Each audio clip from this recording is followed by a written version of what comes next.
Good morning everyone, সবাই কেমন আছো? আশা করি ভালো আছো। আমি অর্পিতা। এটা আমার ফার্স্ট ভিডিও, তাই অনেক এক্সাইটেড অ্যান্ড নার্ভাস। জানি না কেমন হবে, তো বেশি কথা না বলে চলো ভিডিওটা শুরু করা যাক। আজ চৈত্র সংক্রান্তি। এই সংক্রান্তির দিনটি অনেকেই অনেক রকমভাবে পালন করে থাকে, পুজো করে থাকে। আমরা যেভাবে পালন করি বা পুজো করি সেটাই তোমাদের সাথে একটু শেয়ার করলাম। সকাল সকাল স্নান সেরে আমি আর আমার এই ছোট্ট বোনটি চলে এলাম পুজোর জোগাড় করতে।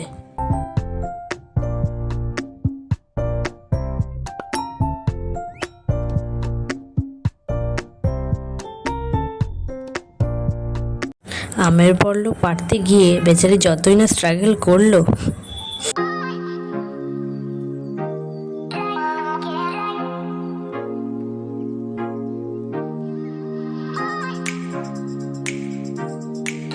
ফুল, বেলপাতা, আমের পল্লব আমাদের তোলা হয়ে গেছে, আর বাকি জিনিসগুলো আমরা আগের দিন বাজার থেকে নিয়ে এসেছিলাম। চলো এবার যেখানে পুজো হচ্ছে সেখানে যাওয়া যাক। এখানে কিন্তু আমার মা অলরেডি অর্ধেক পুজোর জোগাড় করে ফেলেছে। আর হ্যাঁ, তোমাদের একটা কথা বলে রাখি, আমাদের এই পুজোটা কিন্তু মন্দিরের ভেতরে করতে হয় না, মানে যেখানে আমরা ঠাকুর বসিয়ে পুজো করি সেই জায়গায় করা যায় না। বাকি মন্দিরের যে কোনো একটা জায়গায় এটা পুজো করা যায়।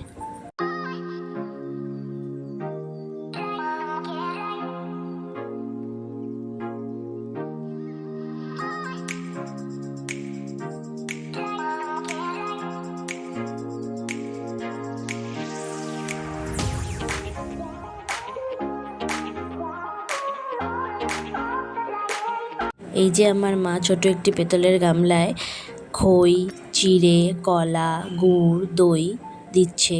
সেটাই হচ্ছে এই পুজোর মেন প্রসাদ। এই প্রসাদটা অনেকেই দিয়ে থাকে, আমরাও এই প্রসাদটাই দেই। এই প্রসাদটা মেখে খেতে খুবই ভালো লাগে, আমার তো ভীষণ পছন্দের এটি।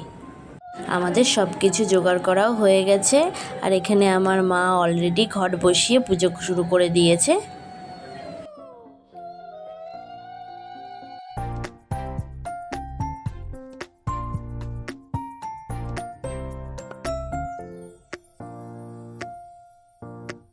পুজো শেষ হওয়ার পরে আমাদের আরেকটি নিয়ম আছে, যেটা প্রত্যেক বছর আমার মা আমাকে দিয়েই করায়। চলো সেই নিয়মটাও আমরা দেখি।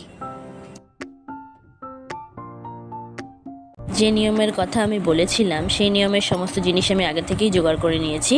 এই নিয়মটি বাড়ির মেন গেটের সামনে করতে হয়।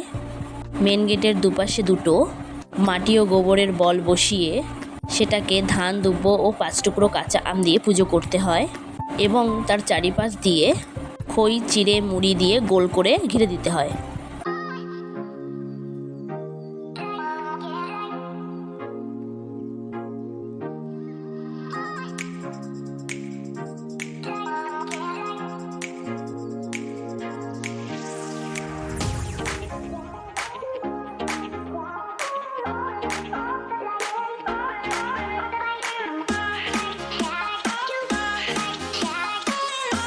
দুপাশের পুজো শেষ করার পর খই, চিড়া, মুড়ি দিয়ে ওই গোল দুটির মধ্যে লম্বা সুতোর মতো টেনে দিতে হয়। এই নিয়মটিকে আমার মা ঠাকুমারা সূত্র কাটা নিয়ম বলে। তাহলে এখানেই আমাদের পুজো শেষ। এবার নেক্সটে কি হচ্ছে চলো দেখে নিই। এই সংক্রান্তির দিন অনেকেই অনেক রকম রান্না করে থাকে, যেমন টক ডাল, টিটা ডাল, 5 রকম ভাজা, আরও অনেক কিছু। কিন্তু আমরা এই সংক্রান্তির দিন পাঁচন খেয়ে থাকি। পাঁচন সম্বন্ধে অনেকেই জানে, আবার অনেকেই জানে না। সব রকম সবজি দিয়ে, শাক দিয়ে এই পাঁচন রান্না করা হয়। অনেকটা নিরামিষ তরকারির মতো, কিন্তু নিরামিষ তরকারিতে মশলা ব্যবহার করা হলেও পাঁচনে কোনো রকম মশলা ব্যবহার করা হয় না। খুবই সাধারণ এই রান্না, আর খেতেও খুব ভালো লাগে। আমার তো ভীষণ ভালো লাগে, বিশেষ করে আমার মায়ের হাতের রান্না কার না ভালো লাগে। মাকে রান্নায় হেল্প করতে গেছিলাম, কিন্তু আমি তো নাড়তেই পারছিলাম না। যাই হোক, আমাদের পাঁচন রান্না শেষ হয়ে গেছে। তাহলে ভিডিওটা আজকে এখানেই শেষ করছি। দেখা হচ্ছে আবার অন্য একদিন অন্য একটি ভিডিও নিয়ে।